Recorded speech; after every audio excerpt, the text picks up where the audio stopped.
अस्सलाम वालेकुम students, welcome to Arif Lanka classes.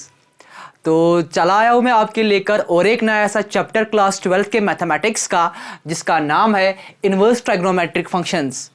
तो ये जो बेटा चैप्टर है इनवर्स ट्राइग्नोमेट्रिक फंक्शंस, इसके आप सवाल पाओगे ही पाओगे आपके 12th क्लास के फाइनल एग्जाम्स में, वेदर वो आपका सीबीएसई है या वेदर वो आपका एनसीईआरटी है। और अगर आप जेईई एडवांस में भी इसके क्वेश्चंस देखोगे तो बहुत सारे क्वेश्चंस आपको इस चैप्टर में से आ जाएंगे। ठीक है बेटा, तो बहुत ही इंपॉर्टेंट चैप्टर है और बहुत ही ईजी चैप्टर है, कुछ भी मुश्किल खास नहीं है, बस कॉन्सेप्ट्स क्लियर होने चाहिए आपके।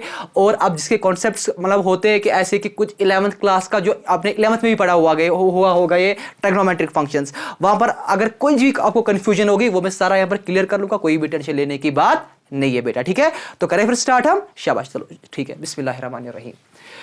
तो बेटा जो हमारा चैप्टर यहां पर है, इस चैप्टर का नाम है इनवर्स ट्राइग्नोमेट्रिक फंक्शंस। ठीक है बेटा, इनवर्स ट्राइग्नोमेट्रिक फंक्शंस के रिलेटेड सबसे पहली बात जो मैंने आपको बताई हुई है जब हम कोई भी चैप्टर स्टार्ट कर लेते हैं वो ये चीज है कि terminology holds the key in every subject. तो इस जो चैप्टर का नाम है इनवर्स ट्राइग्नोमेट्रिक फंक्शंस, पहले हम वर्ड बाय वर्ड समझे कि चैप्टर हमको क्या बताता है। जब हम इन तीन चीजों को पहले समझ लेंगे तो हम चैप्टर में आराम से फिर इसके अंदर चले जा सकते हैं। ठीक है बेटा, तो as the word suggest inverse trigonometric functions, पहले हम देख लेंगे फंक्शंस क्या होता है। देखो बेटा, बहुत सारे स्टूडेंट्स ऐसे भी होंगे कि रिलेशंस एंड फंक्शन जो इससे पहला वाला चैप्टर है उसमें आपको कहीं पर कोई डाउट रहा होगा रिलेटेड टू फंक्शंस, बट मैं चाहूंगा कि थोड़ा रिकैप्चुलेट कराऊं फंक्शंस के रिलेटेड क्या है, सो दैट कि आपको बहुत ईजी लगे। मैं पूरा ही जीरो से स्टार्ट कर लेना चाहता हूं बेटा। तो फंक्शंस पहले हम समझेंगे फंक्शंस क्या है। तो हम स्टार्ट करने जाएंगे बेटा फंक्शन से। देखो बेटा, अगर हम पहले फंक्शंस की बात कर लेंगे तो हम बता देते हैं कि अगर फॉर एग्जांपल मैं कोई दो सेट्स ले रहा हूं तो पहले ये बात देख लेनी है कि कब मैं बता सकता हूं कि एक फंक्शन है। सपोज आप बताओगे अरे भाई आप क्या बता रहे हो सर, आप क्या बता रहे हो, तो पूरा समझ लेना। सपोज यहां से मैं फॉर एग्जांपल एक इसकी मैप लूंगा, ये सेट ए है और ये सेट बी है फॉर एग्जाम्पल। ठीक है बेटा, सपोज मैं ए ले रहा हूं, यहां से इसके एलिमेंट्स ले रहा हूं मैं 1 2 3 4, और सपोज बी में यहां से ले रहा हूं ए बी सी डी। ठीक है बेटा, अब मैं आपको बता रहा हूं ये जो एलिमेंट 1 है इसको मैं करा रहा हूं मैप ए के साथ, ये जो फॉर एग्जाम्पल 2 है इसको मैं करा रहा हूं बी के साथ, ये जो 3 है इसको मैं करा रहा हूं डी के साथ।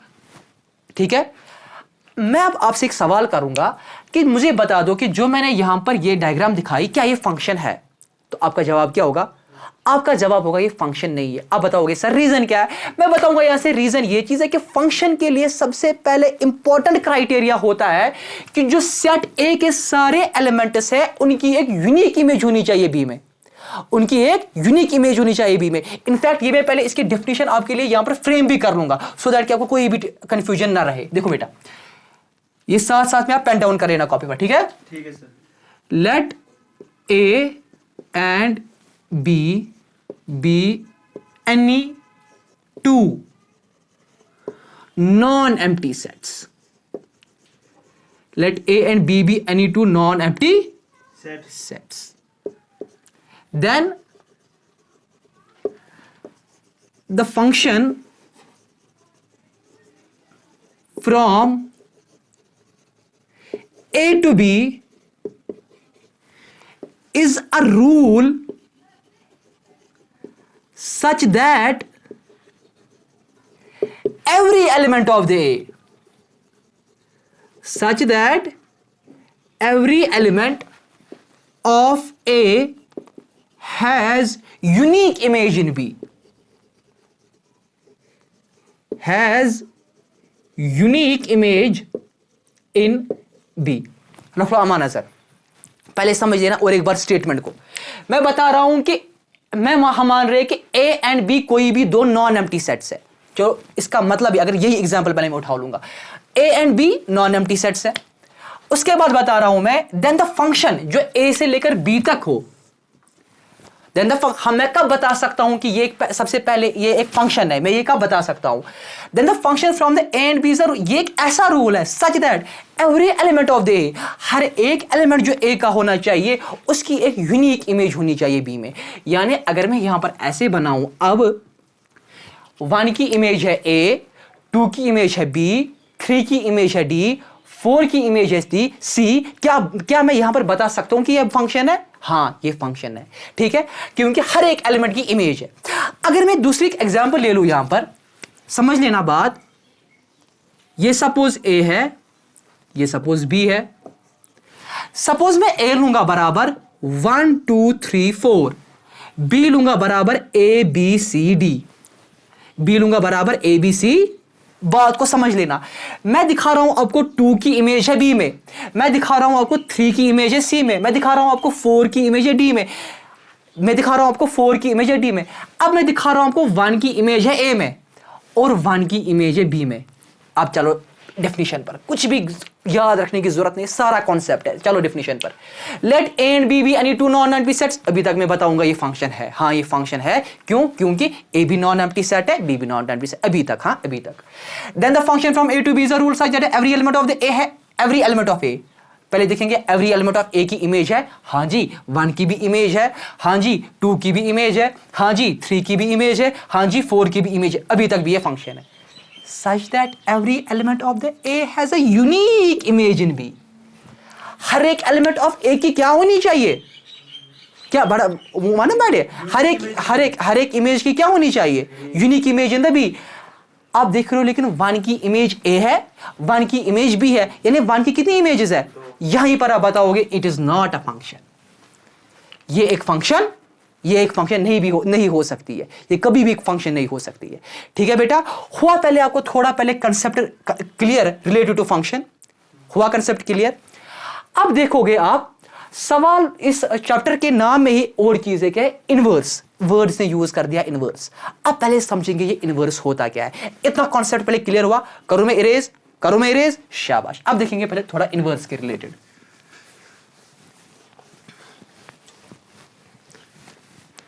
कोई भी सवाल होगा बेटा तो बता देना, ठीक है। समझो अब बेटा इनवर्स।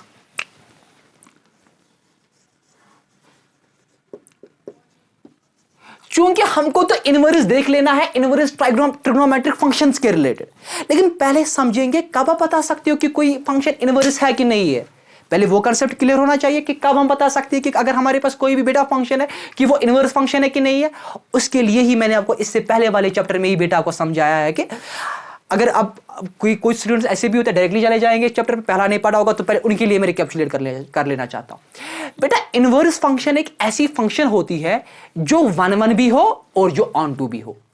क्या होनी चाहिए? 1 भी होनी चाहिए, ऑन टू, यानी जो फंक्शन बाइजेक्टिव फंक्शन होगी उस फंक्शन को मैं बता सकता हूं कि उस फंक्शन का इनवर्स एग्जिस्ट होगा। यानी किस फंक्शन का इनवर्स एग्जिस्ट होगा? जो 1 भी होगी, जो ऑन टू भी होगी। इतना पहले समझ में आया। अब पहले मैं ये समझाना चाहता हूं 1 के रिलेटेड और ऑन टू के रिलेटेड, वो कंसेप्ट भी पहले मैं यहां पर क्लियर कर लेना चाहता हूं। देखो बेटा, अगर मैं पहले देखूं 1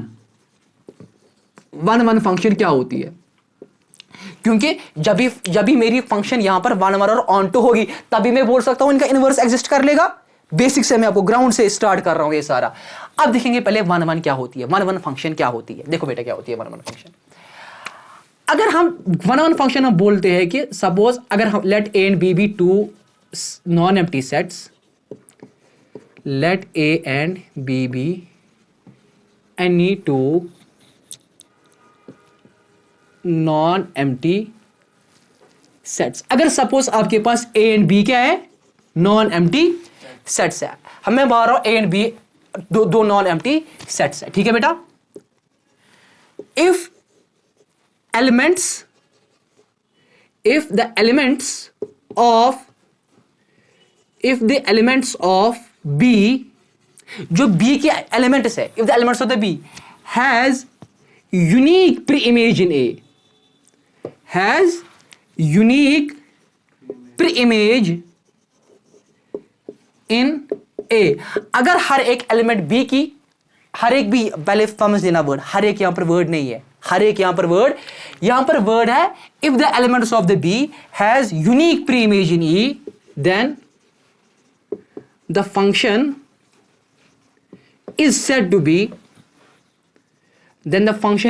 बी वन वन, उस फंक्शन को हम बता लेंगे बेटा कि ये वन वन फंक्शन है। आप बताओगे सर थोड़ा डायग्रामेटिकली भी समझाओ और उसके बाद दिखाओ कैसे हम इनवर्स ट्राइगोनोमेट्रिक फंक्शंस में इसका यूज कर, सारा दिखा लूंगा मैं बेटा, पूरा कंसंट्रेट कर लेना। तो वन वन फंक्शन क्या है, एलिमेंट्स ऑफ द बी को क्या होनी चाहिए, यूनिक प्री इमेज होनी चाहिए ए में। देखो बेटा सपोज ये एक सेट है ए, यहां से मैं लेता हूं बी, ठीक है बेटा। सपोज मैं लिख लूंगा 1 2 3 4, यहां से मैं लिख लूंगा ए बी सी और डी, इतना बेटा क्लियर है। सपोज मैं बता रहा हूं आपको 1 की इमेज ए है, समझ लेना, 2 की भी इमेज ए है, समझ लेना, 2 की भी इमेज ए है, 3 की इमेज बी है और 4 की इमेज सी है, समझ लेना बात को। मैंने बोला let A and B be any two non empty sets, तो नॉन एम्प्टी सेट्स है। If the elements of the B, elements of the B की एक यूनिक प्री इमेज होनी चाहिए ए में। फंक्शन तो ये है, फंक्शन तो ये, but elements of the B has a unique pre image. आप देख रहे हो ए की प्री इमेज यहां पर क्या है, ए की प्री इमेज 2, यहीं पर आप बताओगे नहीं ये वन वन फंक्शन हो ही नहीं सकती है, ये वन वन फंक्शन। अगर ऐसा होता कि ए की प्री इमेज है 1, बी की प्री इमेज है 3, डी की प्री इमेज है 4, एक मिनट, अब मैं यहां पर बताऊं, सपोज अगर डी होता यहां पर, डी है मैप टू 2, तो ए की प्री इमेज है 1, बी की प्री इमेज है 3, सी की प्री इमेज है 4, डी की प्री इमेज है 2। मैं क्या बताऊं, मैं सिंपली बता सकता हूं कि ये वन वन फंक्शन है। इससे पहले क्या थी ये, इससे पहले ये थी मिनी वन फंक्शन, क्योंकि तब क्या था, तब ए की जब टू प्री इमेज थी, यानी ए की 2 प्री इमेजेस थी, उस फंक्शन को हम बोलते हैं मिनी वन फंक्शन। लेकिन अब चूंकि हर एक एलिमेंट ऑफ द बी जो है उसकी एक यूनिक प्री इमेज है ए में, तो मैं बताऊंगा ये फंक्शन वन वन फंक्शन है। इतना बेटा समझ में आया समझ वन वन फंक्शन। इसी वन वन फंक्शन को वहां पर रिलेशंस एंड फंक्शंस में हम बोल रहे हैं कि इसी वन वन फंक्शन को दूसरा नाम देते हैं इंजेक्टिव फंक्शन। इसको हम क्या बता देते हैं, इंजेक्टिव फंक्शन। अभी आप देख लोगे कितना एक बड़ा रोल है इस वन वन फंक्शन को जब हम इनवर्स ढूंढेंगे हमारी ट्राइगोनोमेट्रिक फंक्शंस का। यहां तक बेटा आपको समझ में आ रहा है, कोई डाउट या कंफ्यूजन है यहां तक? यहां से मैं आगे बढ़ूं, शाबाश। अब मैं जाऊंगा ऑन टू पर, अब मैं जाऊंगा ऑन टू इनफैक्ट हमारा तो डस्टर अपना ही है। अब मैं जाने वाला हूं ऑन टू पर। अब देख लो बेटा ऑन टू फंक्शन। इस ऑन टू के लिए भी मैं बता रहा हूं पहले ये बात के, let A and B be any two non empty sets. अगर ए एंड बी क्या है, हमारे पास 2 नॉन एम्प्टी सेट्स है। अब मैं बता रहा हूं, समझ लेना बेटा बात को यहां पर, if every element of the B has pre-image in A. If the every element of the B has pre-image in the A, then the function is said to be onto. उस फंक्शन को हम क्या बताएंगे, उस फंक्शन को हम बताएंगे onto। जरा मुझे बताओ बेटा क्या ये onto फंक्शन है? एक्सीलेंट। अभी तक आप बताओगे हाँ जी सर, जो आपने ये फंक्शन बोर्ड पर फ्रेम की हुई है ये तो सर onto फंक्शन है। जरा मुझे बताओ, अगर मैं यहां पर ये काट लूं, जरा मुझे बताओ अब ये ऑन टू फंक्शन है? ये ऑन टू फंक्शन है ही नहीं, ये ऑन टू फंक्शन है ही नहीं। क्यों नहीं ये ऑन टू फंक्शन? क्योंकि वहां पर सी की कोई बेटा पहले तो ये फंक्शन ही नहीं है, पहले तो ये फंक्शन ही नहीं है, क्योंकि 4 की तो कोई इमेज ही नहीं है। अब मैं यहां पर 4 को इरेज कर लूंगा, अब मैं यहां पर 4 को, अब मुझे पहले बताओ क्या अब ये ऑन टू फंक्शन है? ये ऑन टू फंक्शन अभी भी नहीं है। क्यों नहीं है? क्योंकि मैंने बताया हुआ है if the every element of the B, हर एक एलिमेंट बी की होनी चाहिए प्री इमेज ए में। अच्छा अब मुझे अब ऐसे बता दो, ये ऑन टू फंक्शन तो नहीं है, जरा मुझे बता दो क्या ये इनटू फंक्शन, क्या ये ऑन टू फंक्शन तो नहीं है? अब मुझे बता दो क्या ये वन वन फंक्शन है? हाँ excellent, it is one one function. ये वन वन फंक्शन कहलाएगी। क्यों कहलाएगी वन वन फंक्शन? कि इसलिए ये वन वन फंक्शन कहलाएगी क्योंकि जो बी के एलिमेंट्स है उनकी यूनिक प्री इमेज है ए में। वहां पर तो डेफिनेशन में मैंने ये नहीं बताया कि every element of the B को होनी चाहिए प्री इमेज, मैंने इतना बता दिया कि एलिमेंट्स ऑफ द बी जो है उनकी एक यूनिक प्री इमेज होनी चाहिए ए में। उसको बता देते हैं बेटा ऑन, उसको बता देते हैं वन वन फंक्शन। और जो ये वाली फंक्शन है ये ही वन वन फंक्शन है, ये ऑन टू नहीं है। अब जब मैं फॉर एग्जांपल अगर यहां पर 4 होता और अगर मैं दिखाऊंगा सी की, ये 4 जो है 4 की इमेज क्या है, सी है इमेज, यहां पर मैं आराम से बता सकता हूं एक तो ये वन वन फंक्शन भी है और ये ऑन टू फंक्शन भी है। अच्छा जरा मुझे बता दो, अगर मैं और इसको इरेज कर लूं, ये ऑन टू फंक्शन है, ये तो वन वन फंक्शन है ना, वन वन फंक्शन। ये पहले चलो ये फंक्शन ही नहीं है, ये मैंने मान लिया कि ये फंक्शन नहीं है। अब मुझे बता दो आप, ऑन टू फंक्शन नहीं है ये तो ऑन टू फंक्शन, ये तो ऑन टू फंक्शन तो ये है। आप बताओ दो ये ऑन टू फंक्शन, ये ऑन टू फंक्शन है ABCD, ये ऑन टू फंक्शन है। अब ऑन टू जो फंक्शन ऑन टू नहीं होती है वो क्या होती है, इन टू फंक्शन। हम देखते हैं ना जब ये ऑन टू नहीं है तो क्या है, इन। सपोज मुझे बता दो, ये मिनी वन तो बन गई क्योंकि ए की इमेज वन भी है, ए की इमेज टू भी है, इन एक तो मिनी वन भी है, ये इसको ऑन टू है ही नहीं, इसी को बता देते हैं इनटू फंक्शन। चलो इनटू का मुझे खास रूल आगे नहीं देख लेना, मुझे देख लेना है अभी यहां पर वन वन और ऑन टू के रिलेटेड कॉन्सेप्ट्स क्लियर होने चाहिए। क्या आपको कोई डाउट रहा वन वन और ऑन टू में, कोई भी डाउट है, कोई भी कंफ्यूजन रही वन वन और ऑन टू में? आगे बढ़े यहां से, एक्सीलेंट, शाबाश। तो मुझे बता दो आप, कब मैं बता सकता हूं कि अगर मेरे पास कोई भी फंक्शन है उसका इनवर्स एग्जिस्ट कर लेता है, वो मैं कब बता सकता हूं? एक्सीलेंट बेटा, यानी कोई भी अगर मेरे पास कोई फंक्शन है, मुझे देख लेना होगा कि क्या उसकी इनवर्स एग्जिस्ट कर लेता है। उसके लिए दोनों चीजें क्लियर होनी चाहिए, एक तो ये वन वन भी होनी चाहिए और तो बेटा ऑन टू भी होनी चाहिए। ये एक सबसे इंपॉर्टेंट क्राइटेरिया है कोई सी फंक्शन का इनवर्स ढूंढने में। चलो के रिलेटेड भी तो आपको बात हो गई क्लियर, फंक्शन के रिलेटेड भी तो आपको बात हो गई क्लियर। अब हम बात कर लेंगे ट्राइगोनोमेट्रिक फंक्शंस के रिलेटेड। किसके रिलेटेड करेंगे बात? ट्राइगोनोमेट्रिक फंक्शंस के रिलेटेड बेटा अब हम आने वाले हैं, ठीक है। अगर मैं ट्राइगोनोमेट्रिक फंक्शंस की बात कर लूं, 10th क्लास से ही आपने बेटा ट्राइगोनोमेट्रिक फंक्शंस पढ़ी हुई है। कौन कौन सी ट्राइगोनोमेट्रिक फंक्शंस पढ़ी हुई है आपने बेटा? वेदर वो आपकी साइन एक्स हो, वेदर वो आपकी कॉस एक्स हो, वेदर वो आपकी टैन एक्स हो, वेदर वो आपकी कोसेक एक्स हो, वेदर वो आपका सेक एक्स हो, वेदर वो आपका कॉट एक्स हो। यही ट्राइगोनोमेट्रिक फंक्शंस पढ़ी है कि और कोई ट्राइगोनोमेट्रिक फंक्शंस पढ़ी हुई है? यही ट्राइगोनोमेट्रिक फंक्शंस हमने पढ़ी हुई है, ये हमने क्लास 10th में ही इनफैक्ट ये पढ़ा हुआ है सारा, ठीक है बेटा। अब जरा मुझे बता दो, जो ये साइन एक्स मैंने लिख लिया, ये एक्स है क्या? Angle, it's a angle, excellent, ये तो एंगल है। अगर मैं बता दूं आपको, एज पर मैथमेटिक्स स्टूडेंट हो आप, इस एंगल को मुझे डिफाइन कर लो, क्योंकि मैं चाह रहा हूं कि बेटा अगर कोई भी ऐसा बंदा है कि मतलब बेसिक उसके क्लियर नहीं है, बेसिक से मैं स्टार्ट कर लेना चाहता हूं कि ताकि क्लियर सारा हो जाए। तो बेटा अगर मैं यहां पर एंगल की बात कर लूं, अब मुझे एंगल को कैसे डिफाइन कर लोगे?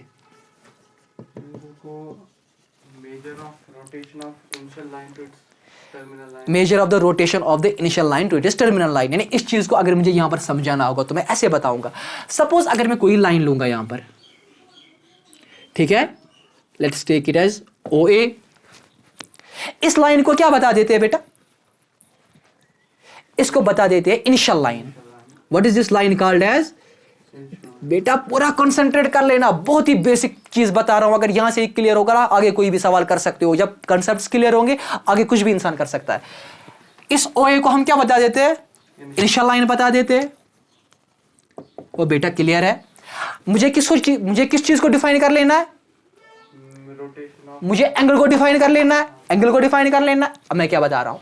मैं बता रहा हूं कि सपोज अगर मेरे पास कोई इनिशियल लाइन है और सपोज अगर मैं इस पॉइंट O को फिक्स रखूंगा, मैं इस पॉइंट O को फिक्स रखूंगा। सपोज ये मेरी कोई लाइन है, मैं अगर ये पॉइंट O है, अगर मैं इस पॉइंट O को फिक्स्ड रखूंगा और इस इनिशियल रे को रोटेट कर लूंगा, इस इनिशियल रे को रोटेट कर लूंगा, यानी मैंने इस लाइन को यहां पर ऐसे ही रख लिया, पॉइंट को मैंने फिक्स कर दिया, लाइन को रोटेट कर दिया। सपोज ये आ गई OB लाइन, सपोज ये आ गई, तो इसने कितना, the measurement of the root, इस लाइन ने कितना रोटेट कर दिया, उसी को तो हम एंगल बता देते हैं। यही तो कॉन्सेप्ट है, यही यहां पर तो मैंने x ले लिया, यही यहां पर x है बेटा, इसी को मैं यहां पर x नाम रख लूंगा। तो क्या मैं बता सकता हूं एंगल के बारे में? Measure of rotation. This definition is beta as per your R.D. Sharma, one of the most qualitative book जो है related to your 11th 12th JEE level, और as per the R.D. Sharma, measure of the rotation। आप जब इसको rotate कर रहे हो, कितना रोटेट कर रहे हो? measure of the rotation of initial line,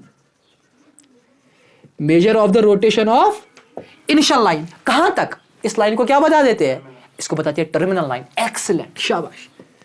इसको बता देते हैं टर्मिनल लाइन। यानी कहने का मुद्दा और मकसद ये चीज है कि measurement of the rotation of the initial line to this terminal line. Measure rotation of initial line to terminal line is called, उसको हम क्या बता देते हैं, उसी को हम बता देते हैं बेटा एंगल। उसको क्या बता देते हैं बेटा, उसी को हम बेटा एंगल बता देते हैं। यानी इसने कितना रोटेट कर दिया। अच्छा, फिर आपने ये भी चीज पढ़ी हुई, अब इनफैक्ट अब जिस बच्चे ने नहीं पढ़ी हुई है मैं यहीं पर क्लियर कर लेना चाहता हूं कि अगर मुझे इस एंगल को मेजर कर लेना होगा, इस एंगल को मुझे क्या कर लेना होगा, तो कितने तरीके हैं किसी एंगल को मेजर करने के? एक्सीलेंट बेटा, दो ही तरीके हैं। एक तरीकों को हम बता देते हैं डिग्री अप्रोच। क्या बता देते हैं बेटा? एक को हम बता देते हैं डिग्री अप्रोच और दूसरे को हम बता देते हैं एज अ रेडियन अप्रोच। क्या बता देते हैं बेटा? रेडियन अप्रोच बता देते हैं।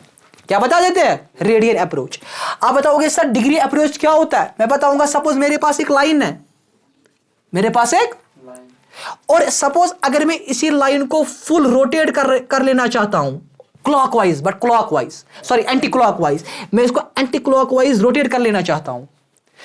जहां से मैंने स्टार्ट कर दिया वहीं पर मैंने इसको कंप्लीट भी वहीं तक कर दिया, तो मैं क्या बताऊं? मैं बताऊंगा इस लाइन, अगर डिग्री में बात कर रहा हूं तो इस लाइन ने कितना रोटेट कर लिया? इसने 360 डिग्री रोटेट कर लिया। कितना रोटेट कर दिया? 360 डिग्री।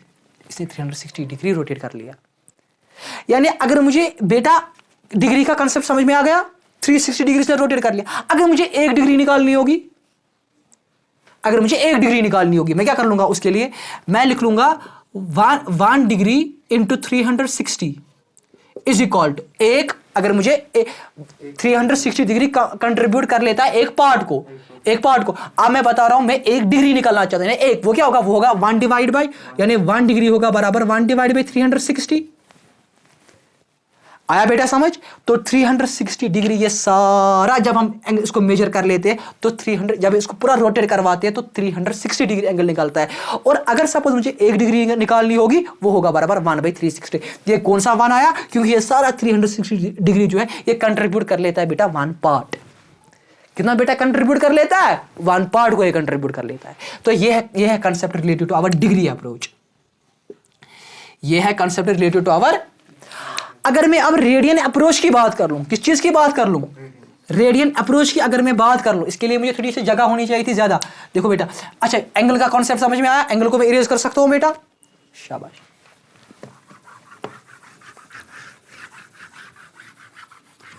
पूरा समझ लेना बेटा। अब मैं फॉर एग्जांपल जाने वाला हूं यहां पर रेडियन अप्रोच पर। किस पर जाने वाला हूं? रेडियन अप्रोच पर। पूरा कंसंट्रेट कर लेना, रेडियन अप्रोच।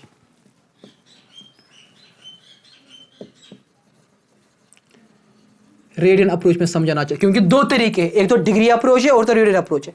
इसके लिए मैं क्या कर लूंगा? सपोज मैं एक सर्कल लेता हूं, एक यूनिट सर्कल लेता हूं। क्या लेता हूं बेटा? यूनिट सर्कल में लेता हूं। ठीक है बेटा, इस यूनिट सर्कल का रेडियस जो है वो मैं लेता हूं 1 यूनिट्स के बराबर। कितने यूनिट्स के बराबर? सेंटर को मैं O मान लेता हूं। ठीक है बेटा, अब जो ये यहां पर ये लाइन है, इसी लाइन को मैं थोड़ा यहां पर रोटेट कर रहा हूं। क्या कर रहा हूं? रोटेट। सपोज ये है पॉइंट A, ये है पॉइंट B। इस A से लेकर B तक की जो डिस्टेंस है, इस R की जो डिस्टेंस है, मैं मान रहा हूं कि ये भी 1 यूनिट ही है। ये भी क्या है? और O भी ऑटोमेटिकली कितना होगा?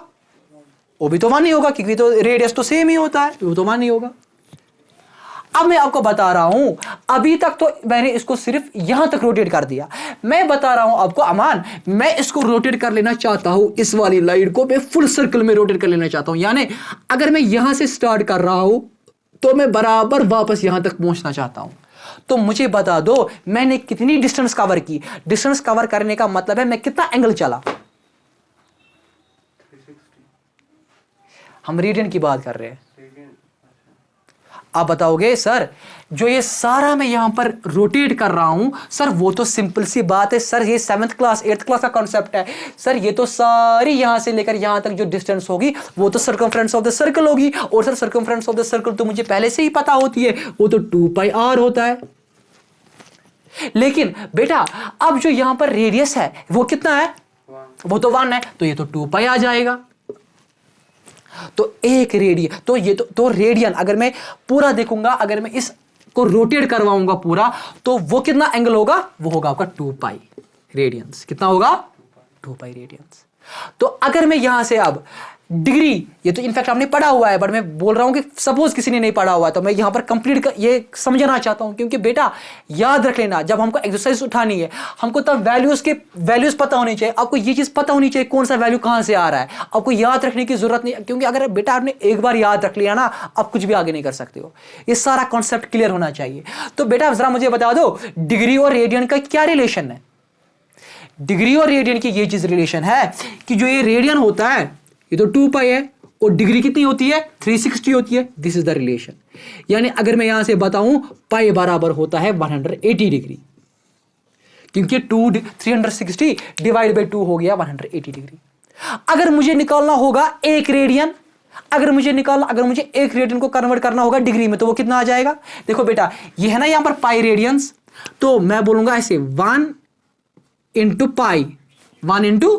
पाई रेडियंस, वो होता है बराबर 180 डिग्री। जरा मुझे बताओ एक रेडियन किसके बराबर होगा, एक रेडियन को अगर मुझे डिग्री में, वेरी गुड, 1 रेडियन जो होगा वो बराबर होगा 180 डिग्री डिवाइड बाई पाई।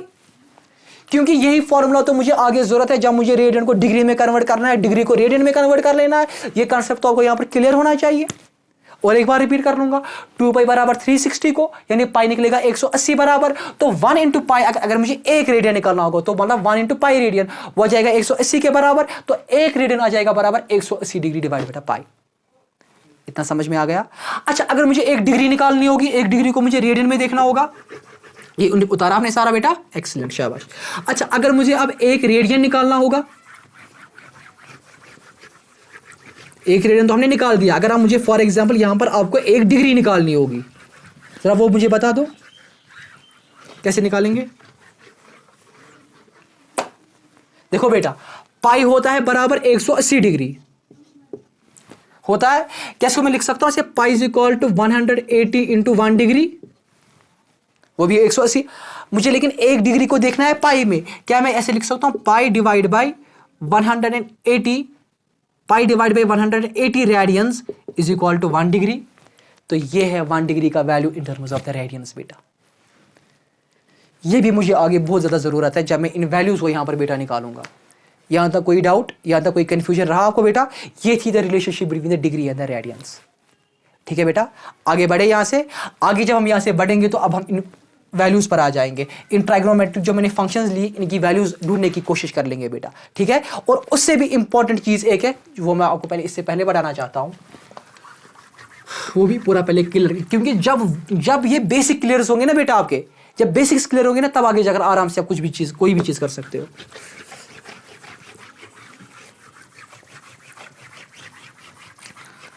अब हम यहां पर थोड़ा बात कर लेंगे बेटा,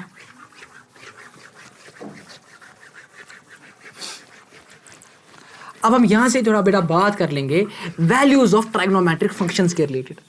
किसके related, values of trigonometric functions के रिलेटेड। क्योंकि ये टॉपिक मैं आपको क्यों बेटा यहां पर पढ़ाने जा रहा हूं, क्योंकि इस चीज का एक ही रीजन है, जब मैं आगे पढ़ाने जाऊंगा, जब हम एक्सरसाइज मिसलेनियस उठाएंगे या पहली एक्सरसाइज या दूसरी एक्सरसाइज उठाएंगे, उसमें एक चीज आपको निकालनी है वहां पर, वो ये चीज आपको देख लेनी है कि कहीं पर आप देखोगे साइन देखो बेटा, कहीं पर आपको ये चीज देख लेना कि फर्स्ट क्वाड्रेंट में साइन क्या बिहेव कर लेगा, सेकंड क्वाड्रेंट में और कोई साइन क्या बिहेव कर लेगा, थर्ड क्वाड्रेंट में साइन क्या बिहेव, या कोई भी हमारे पास ट्राइग्नोमेट्रिक फंक्शन है वो बिहेव क्या कर लेगी। अगर ये चीज मैक्सिमम क्या कर लेते हैं, इस चीज को गोटा याद रख लेते हैं कि वो क्या याद रख लेते हैं, सपोज पहली क्वाड्रेंट में हर एक ट्राइग्नोमेट्रिक फंक्शन जो है वो क्या है, वो पॉजिटिव है, सेकंड फंक्शन में साइन और कोसेक पॉजिटिव है, थर्ड फंक्शन में थर्ड क्वाड्रेंट में कॉट और टैन पॉजिटिव है, फोर्थ क्वाड्रेंट में कॉस और सेक पॉजिटिव। बट ये पता ही नहीं होती है क्यों होता है, वो चीज़ ही बेटा मैं आपको यहाँ पर उसका रीज़न बताना चाहता हूँ। अगर पॉजिटिव है तो कैसे है, अगर कोई चीज़ नेगेटिव है तो कैसे, उस चीज़ को समझो अच्छी तरीके से। सपोज बेटा मैं यहाँ पर एक सर्कल लेता हूँ, क्या लेता हूँ बेटा, इस पूरे कॉन्सेप्ट को समझ लेना। सपोज मैं एक सर्कल लेता हूँ और इस सर्कल को मैं सपोज यहां से लेकर यहां तक की जो डिस्टेंस है सर्कल की, मैं 1 यूनिट्स ले रहा हूं। कितनी ले रहा हूं बेटा, 1 यूनिट्स। अब मैं आपसे बता रहा हूं बेटा, सपोज ये हम लेंगे, ये एक सर्कल है, यहां से लेकर यहां तक की डिस्टेंस कितनी है, वो 1 यूनिट्स ले रहा हूं, ठीक है बेटा। सपोज आप ये मान लो ये x है, ये नेगेटिव x है, यहां से ये पॉजिटिव y है, ये नेगेटिव y है यहां से, इतना बेटा क्लियर है। अब मैं क्या कर रहा हूं, सपोज मैं r को थोड़ा यहां तक ले रहा हूं, r को मैं यहां से लेकर कहां ले रहा हूं, यहां तक ले रहा हूं बेटा, ठीक है बेटा। तो मुझे बता दो, सपोज मैं मान रहा हूं कि जो मैंने यहां से ये r को यहां से लेकर यहां तक ले लिया, ये शिफ्ट जो मैंने कर लिया, ये सपोज x यूनिट्स कर दिया, कितने यूनिट्स कर दिया बेटा, ये मैंने x यूनिट्स कर दिया। और मुझे बता दो अब यहां से लेकर यहां तक की जो डिस्टेंस होगी वो भी तो 1 यूनिट ही होगी बेटा, होगी कि नहीं होगी, शाबाश। मुझे बता दो ये एंगल कितना होगा, ये एंगल भी तो x ही होगा, क्योंकि ये तो हम रेडियंस में ये भी देख रहे हैं, ठीक है बेटा। वो तो इतना ही होगा जितनी इसकी लेंथ है, वो तो भी तो x होगा। अब मैं क्या करूंगा, अब मैं अज्यूम कर लूंगा एक चीज, क्या कर लूंगा, अज्यूम कर लूंगा। मैं बताऊंगा ये जो मेरे पास पॉइंट है, इस पॉइंट के जो कोऑर्डिनेट्स है वो a, b है। क्या इस पॉइंट के कोऑर्डिनेट्स बेटा, a, b। अब मैं क्या कर रहा हूं, मैं इस पॉइंट से यहां तक परपेंडिकुलर ड्रॉ कर रहा हूं, क्या कर रहा हूं बेटा, ड्रॉ परपेंडिकुलर बेटा ड्रॉ कर रहा हूं। अब मुझे आप बता दो, जो मैंने परपेंडिकुलर ड्रॉ कर दिया, इसकी लेंथ कितनी होगी, एक्सीलेंट बेटा, क्योंकि कोऑर्डिनेट ही तो b है, तो b होगी। अब मुझे बेटा बता दो इस लाइन की लेंथ कितनी होगी, यहां से लेकर यहां तक, एक्सीलेंट बेटा, क्योंकि x तो a है, तो a ही है, इसकी लेंथ a होगी, और सारी की लेंथ तो 1 है। इतना बेटा क्लियर है, यहां तक कोई डाउट या कंफ्यूजन तो नहीं है आपको बेटा, शाबाश। अगर मैं इस पॉइंट की बात कर लूं, इस पॉइंट के कोऑर्डिनेट की बात कर लूं, वो क्या आ जाएगा बेटा, 1,0। अगर मैं बेटा इस पॉइंट के कोऑर्डिनेट की बात कर लूं, वो क्या होगा बेटा, 0,1। अगर मैं इस पॉइंट के कोऑर्डिनेट की बात कर लूं, वो क्या होगा बेटा, एक्सीलेंट, वो तो होगा -1,0। अगर मैं इस पॉइंट की बात कर लूं, वो क्या होगा बेटा, एक्सीलेंट बेटा, वो तो होगा बेटा, x तो यहां पर 0 ही है, और y क्या है यहां पर, -1 है ना, क्योंकि है ना उल्टी डायरेक्शन y की, इसीलिए तो मैं माइनस ले रहा हूं। अब समझ लेना बेटा, यहां पर क्रक्स, कसम से जो मैं चीज यहां पर आपको बताने जा रहा हूं ना, ये आपकी लाइफ को बहुत आसान करने वाला है आगे। पूरा कंसंट्रेशन के साथ बेटा यहां पर देख लेना, बहुत ही इंपॉर्टेंट चीज यहां पर मैं बताने जा रहा हूं। आप मुझे बता दो बेटा, जो ये राइट एंगल ट्राइंगल है, इसमें साइन x की क्या वैल्यू होगी,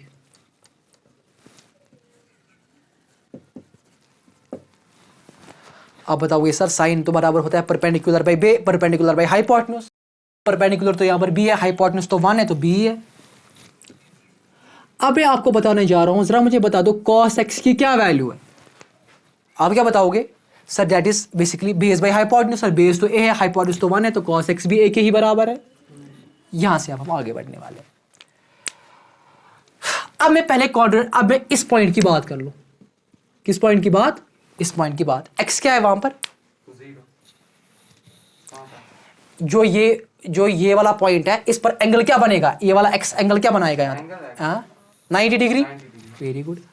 तो साइन 90, मुझे बता दो बेटा साइन 90 किसके बराबर होगा, साइन 90 बराबर होगा b के, साइन 90 तो b के बराबर होगा, और वो b क्या है यहां पर, वो b तो यहां पर 1 है, सही, इसको मान लो a, इसी को तो मैंने रोटेट कर दिया ना यहां तक, तो इसको मान लो, तो ये साइन 90 है, साइन 90 का वैल्यू तो 1 है।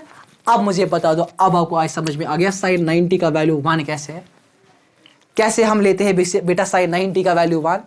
यही चीज मैक्सिमम स्टूडेंट जो होते हैं ना, वो ये गोटा याद रख लेते हैं साइन 91, बट ये पता ही नहीं है साइन 91 है तो कैसे। यही बेसिक चीज मैंने आपको यहां पर क्लियर कर दी पहले। अच्छा, अगर मैं आप देख लूं cos 90, आप बताओगे सर cos 90 डिग्री की अगर हम बात कर ले, cos 90 की अगर चलो अगर मैं रेडियंस की बात ही कर रहा हूं, cos 90 की अगर हम बात कर ले सर, वो तो a के बराबर है और वो तो 0 के बराबर है। इनफैक्ट हमको तो ये पहले से ही पता थी cos 0 0 और sin 91 के बराबर, बट वो तो मैंने आपको यहाँ पर प्रूव करके दी कैसे। अब तो ये कभी भी आप नहीं भूलोगे। आगे बढ़े यहाँ से, शाबाश। चलो यहाँ तक 90 था, अब आ जाएंगे यहाँ पर। इन वैल्यूज को नोट करना कॉपी पर, क्योंकि ये मुझे आगे बहुत ज्यादा जरूरत है।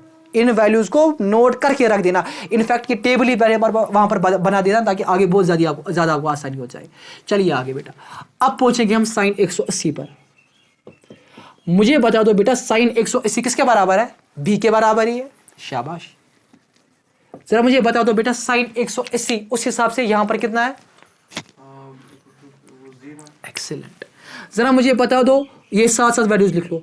जरा मुझे बता दो cos 180 किसकी? क्योंकि आपको वैल्यूज जब क्यों बढ़ा रहा हूं मैं, क्योंकि जब ग्राफ्स बनाने हैं ना तब आपको देखोगे इन वैल्यूज की इंपॉर्टेंस क्या है, वरना अगर यहां पर कॉन्सेप्ट नहीं सीख लिया ना वहां पर भी गोटा ही याद रख लेना है। बता दो cos 180 कितना है?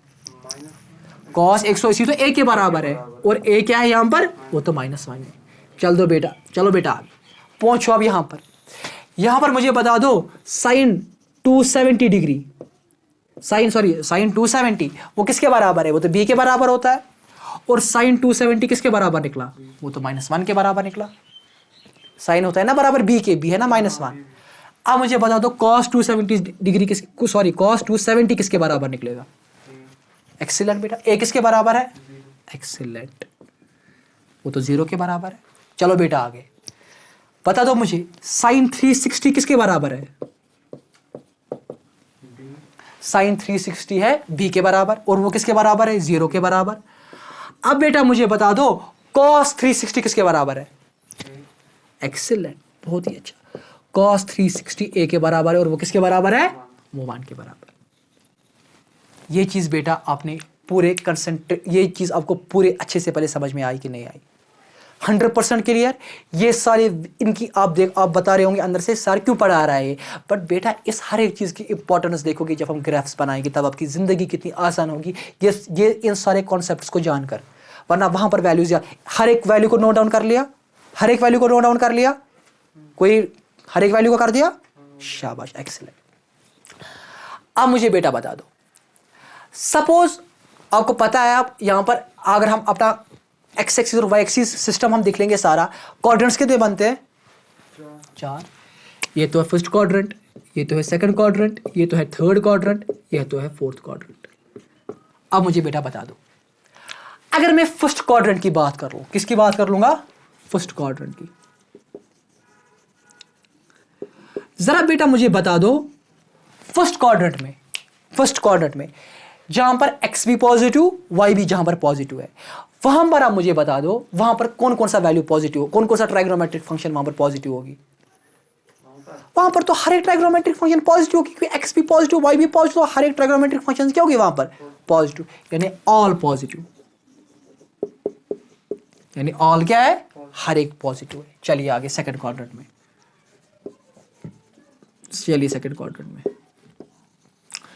अगर मैं सेकंड क्वाड्रेंट की बात कर लूं तो यहां पर आप देख लोगे सीधे सी बात है, x तो नेगेटिव है, x क्या है यहां पर?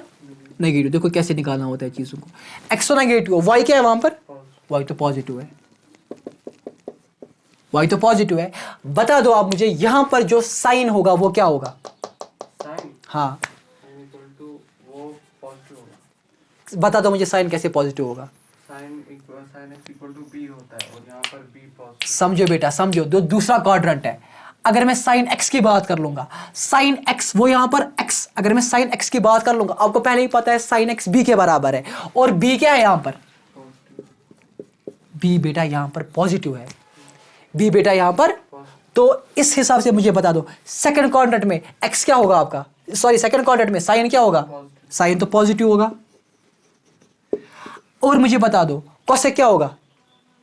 हाँ, वो साइन का ही उल्टा है, वो भी पॉजिटिव होगा। लेकिन इसी क्वाड्रेंट में मुझे बता दो आप कॉस क्या होगा? कॉस होता है a के बराबर। a क्या है? नेगेटिव है, माइनस है, तो बता वो क्या होगा? नेगेटिव। अगर कॉस नेगेटिव तो मुझे फिर बता दो सेक क्या होगा? अगर कॉस नेगेटिव साइन पॉजिटिव, मुझे बता दो टैन क्या होगा? नेगेटिव। तो बाकी तो सारे नेगेटिव ही होंगे। यही कॉन्सेप्ट है बेटा, ठीक है। चलिए आगे थर्ड क्वाड्रेंट पर। थर्ड क्वाड्रेंट में देखोगे तो x भी नेगेटिव, y भी नेगेटिव, x भी नेगेटिव, यानी एक हिसाब से यहां पर ये -0 है, -0 -1। जरा बेटा मुझे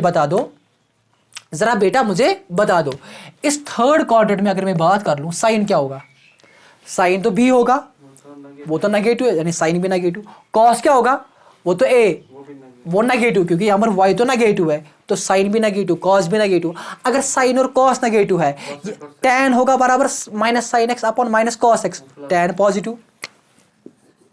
बता दो बेटा, अगर tan पॉजिटिव तो और कौन सा एंगल पॉजिटिव बनेगा, कॉट, क्योंकि कॉट होता है ना बराबर cos x by sine X, cot भी पॉजिटिव। अच्छा बता दो बेटा, बेटा cosec क्या होगा, नेगेटिव। बता दो sec क्या होगा, नेगेटिव।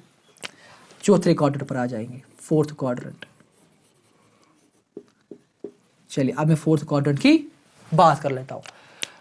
फोर्थ क्वाड्रेंट में दोनों नेगेटिव, सॉरी फोर्थ, अगर फोर्थ क्वाड्रेंट x पॉजिटिव है तो साइन x वो तो बराबर है, बी क्या है?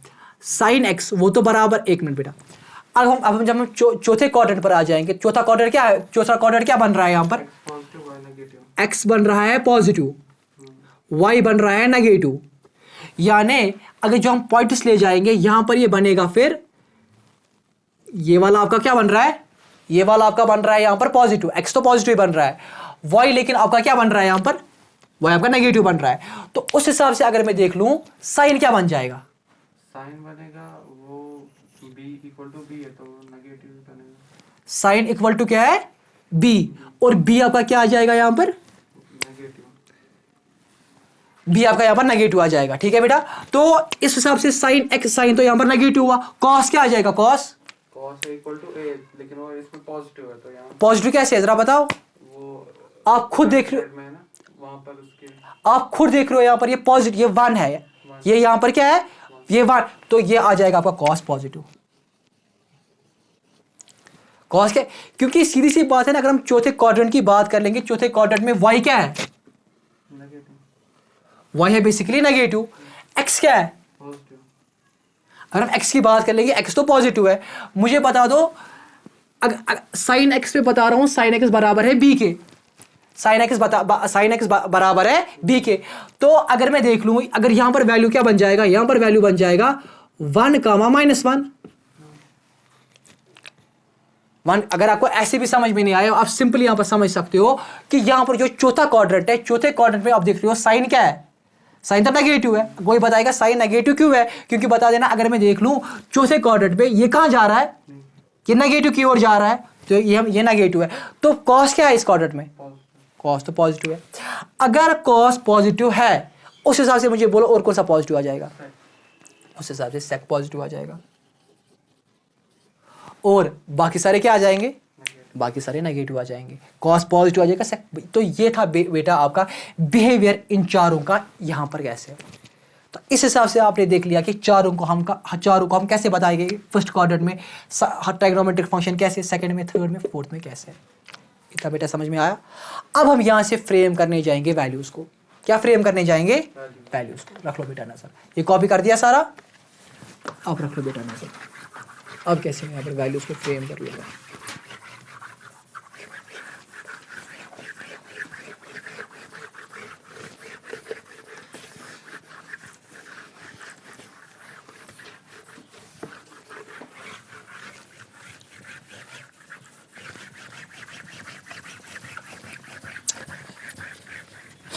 अब यहां से हम देखेंगे वैल्यूज को फ्रेम कैसे कर लेंगे।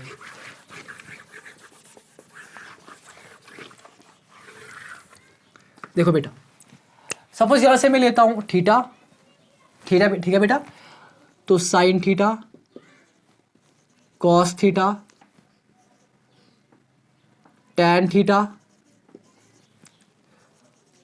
Cosec theta. जब मैं आपको पहले तीन दिखाऊंगा ना सारे, ये कोसेक आपको फिर आ जाएंगे, ये डिवाइड कर लेना है। Cosec theta, sec theta, cot theta बेटा, पूरा कॉन्सेंट्रेट कर लेना। अब हम देखेंगे यहां पर सारे एंगल्स, हाँ हम 2 पाई तक देख लेंगे बेटा, ठीक है। तो पहला आ जाएगा 0 डिग्री, फिर आ जाएगा बेटा आपका 30 डिग्री, फिर आ जाएगा बेटा आपका 45 डिग्री, फिर आ जाएगा बेटा आपका 60 डिग्री, फिर आ जाएगा बेटा आपका 90 degree, 120 degree, 135 degree, sorry 135 degree, 150 degree, और यहां से आ जाएगा 180 डिग्री। ठीक है बेटा यहां तक। अब मैं आपको बता रहा हूं, मुझे बता दीजिए, मैं इनको करवाना चाहता हूं रेडियंस में कन्वर्ट, तो 0 कितना आ जाएगा, 0 हुई, 30 कितना आ जाएगा, पाई बाई 6। 45 कितना आ जाएगा। देखो बेटा, अगर आपको मतलब ये सारी चीजें यहां पर नहीं याद रहेगी, इसको निकालेंगे। देखो फॉर एग्जांपल जैसे यहां पर है पाई होता है बराबर 180 को, मुझे देख लेना 45 डिग्री। क्या देखना है, 45 पे क्या कर लूंगा, पाई बाई 180, ठीक है बेटा। ये होता है बराबर 1 डिग्री को, मुझे देखना है 45 डिग्री, तो मैं दोनों साइड से मल्टीप्लाई करूंगा। 45 पाई 180 ये हो गया 1 डिग्री। ये तो आपको आएगा पाई बाई 3, बट मैं दिखा रहा हूं कैसे आ जाएगा। देखो बेटा 5 9 45, 5 3 5 5 6 हो गया 30, ठीक है बेटा। 9 1 ना सॉरी पाई बाई 4, ये कितना आ जाएगा 45 आ जाएगा आपका पाई बाई 4। चलिए अगर मैं 60 की बात कर लूं, अगर मैं अब 60 की बात, अगर मैं अब ये बेटा यहां पर 60 की बात कर लो, ठीक है बेटा। 45 के बदले हम लिख लेंगे यहां पर 60, वो तो सीधे आएगा पाई अपॉन 3। अगर मैं 90 की बात कर लूं, वो तो सिंपली है, वो तो पाई ही है, सॉरी पाई अपॉन 2 है। अगर मैं 120 की बात कर लूं, किसकी बेटा बात कर लूं, 120 की बात, पाई तो बराबर होता है 120 डिग्री, सॉरी 180 डिग्री। मुझे 120 निकालना है, मैं लिखूंगा pi by 180 degree is equal to 1 degree. तो 120 यहां से भी मल्टीप्लाई, यहां से भी 120 मल्टीप्लाई, तो 0 0 कैंसिल, तो ये आ जाएगा 2 6 2 बाई 3, तो ये आ जाएगा 2 पाई बाई 3 आ जाएगा बेटा कि नहीं, तो ये आ जाएगा 2 पाई बाई 3। चलो बेटा आगे पहुंचो 135 पर, पाई है बराबर 135, पाई है बराबर 180 degree, pi by 180 is equal to 1, multiply कर लो 135 यहां से, 135 यहां से। चलो बेटा कर लो अब इसकी कैंसिलेशन, ये हो जाएगा 5 से आराम से, 5 2 जा 5 5 जा 5 3 जा 5 6 जा 30, वहां से कितना बोलता हूं, 5 2 और 5 5 का 5 6 जा 15, नहीं ऊपर वो जो 130, 5 2 जा 10, हां फिर वो 35 आएगा वहां पर हाँ सॉरी ये 27 आ जाएगा, 5 6 जा 15 ना, ये तो 6 आ जाएगा, ठीक है बेटा। अब हम 3 से 3 9 जा 3 12 जा 3 3 जा 3 4 जा, तो ये आ जाएगा 3 बाई 4, 3 पाई बाई 4 कितना आ जाएगा 3 पाई बाई 4। अब बेटा 150 देख लेंगे हम, क्या देख लेंगे 150 देख लेंगे हम, ये हमने ठीक लेना पाई बाई 4 है ना यहाँ पर। अब ये 150 है, pi is equal to 180 degree, pi by 180 degree is equal to 1, करो यहाँ से भी मल्टीप्लाई 150, यहाँ से भी मल्टीप्लाई 150, 0 एंड 0 गोज, 3 5 जा 3 6 जा 5 पाई बाई 6, 5 पाई बाई 6, तो 180 होता है 2 पाई। 180 कितना होता है बेटा 2 पाई। ये जो हमारा था ना ये 45 वाला, pi is equal to 180, pi by 180 180 2 pi का 180 तो हो गया pi, 180 equal to pi, sorry it's a pi, तो pi is equal 180, pi by 180 is equal to 1। हम देख रहे थे 45 को, हम देख रहे थे 45 को, तो 5 9 जा 5 3 जा 15, 5 6 जा 30, ठीक है। ये यहाँ पर हमने लिया था 9, ठीक है बेटा 9, ये तो ठीक है। तो आगे बेटा आपको समझ कैसे मैं इनको रेडियन में हर एक को कन्वर्ट कर लिया बेटा, यानी कोई भी चीज़ आपको यहाँ पर याद रखने की जरूरत नहीं है, ये नहीं रहेंगे रेडियंस याद, आप इनको आराम से निकाल सकते हो कैसे क्या निकल रहा है बेटा, ठीक है बेटा। आगे बढ़ेंगे, अब देखो वैल्यूज को कैसे याद रख लेना है बेटा। हम पहले ऐसे जाएंगे 0 1 2 3 90 तक याद रहा ना, अब सारे आराम से निकाल सकते हो, बट समझ लेना है कैसे। सपोज यहाँ पर भी डिवाइड कर लिया मैंने 4, यहाँ पर भी डिवाइड कर लिया 4, यहाँ पर भी डिवाइड कर लिया 4, यहाँ पर भी डिवाइड कर लिया 4, यहाँ 10th में टेक्निक दिखाते हैं, ठीक है बेटा, बट मैं चाह रहा हूँ आपको फुल यहाँ पर समझ में आ जाए। इसको भी रूट, इसको भी रूट, इसको भी रूट, इसको भी रूट, इसको भी रूट, ये आ जाएगा आपका 0 ही, यह जाएगा आपका 1/2, यह जाएगा आपका रूट, यह जाएगा आपका 1/√2, यह जाएगा बेटा आपका √3/2, और ये हो जाएगा बेटा आपका 1।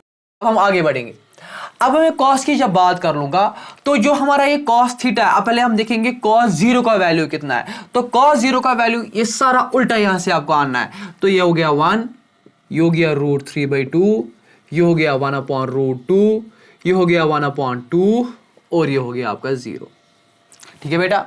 तो जब हम बात कर लेंगे अब tan की tan तो है सीधे sin theta upon cos theta, तो sin थीटा पर cos थीटा तो 0/1 वो तो 0 ही हो गया, 1/2 ये हो गया 1/√3, 1/√2 ये हो गया 1 ही, √3/2 ये हो गया √3, 1/0 तो इन्फिनिटी ही हो गया बेटा। तो ये आपने ले लिए साइन के भी वैल्यूज, कॉस के भी वैल्यूज और ये आपने टैन के भी वैल्यूज ले लिए बेटा। तो अगर मैं अब बात कर लूं 120, 135, 150 और 180 पर इनका वैल्यूज क्या है, तो सबसे इसीलिए तो मैंने इससे पहले वाले लेक्चर में आपको क्वाड्रेंट सिस्टम का वीडियो पढ़ाया और उसमें मैंने आपको यह बताया कि हर एक क्वाड्रेंट में अलग अलग ट्राइगोनोमेट्रिक फंक्शंस क्या बिहेव कर लेते हैं। देखो बेटा 120 डिग्री टू 180 डिग्री की अगर मैं बात कर लूं तो ये वाला जो है ये किस में वाले में फॉल कर लेता है, 120 डिग्री टू 180 वाला जो है ये फॉल कर लेता है किस क्वाड्रेंट में, सेकंड क्वाड्रेंट में ये फॉल कर लेता है। तो अगर मैं अब सेकंड क्वाड्रेंट की बात कर लूं, सेकंड क्वाड्रेंट में साइन क्या होता है आपको पता ही है सर, सेकंड क्वाड्रेंट में तो साइन होता है पॉजिटिव, तो उस हिसाब से अगर मैं देख लूं तो ये सारे वैल्यूज पॉजिटिव आएंगे। और दूसरी बात सेकंड क्वाड्रेंट, अगर मैं इसी सेकंड क्वाड्रेंट की बात करूं तो साइन जो अपने वैल्यूज है वो क्या कर लेता है, वो रिपीट कर लेता है। तो इस चीज का मतलब है अगर यहां पर साइन 61 √3/2 है तो 120 भी क्या आ जाएगा, वो भी तो √3/2 आ जाएगा, ये आ जाएगा 1/√2, सीधे आपका यहां से उल्टा जाना है, ये भी आएगा 1/2 और ये हो गया आपका 0 हो गया आपका यहाँ पर बेटा ये चीज भी क्लियर। अगर मैं आप कॉस की बात कर लो, कॉस सेकंड क्वाड्रेंट में क्या होता है, कॉस तो सेकंड क्वाड्रेंट में नेगेटिव होता है, ये तो मैंने इससे पहले ही आपको बता दिया। तो ये सारे वैल्यूज यहाँ पर नेगेटिव ही आएंगे। अच्छा कितने आ जाएंगे, ये हो गया 1/2 क्योंकि ये भी तो वैल्यूज रिपीट कर लेगा, ये आ जाएगा 1/√2।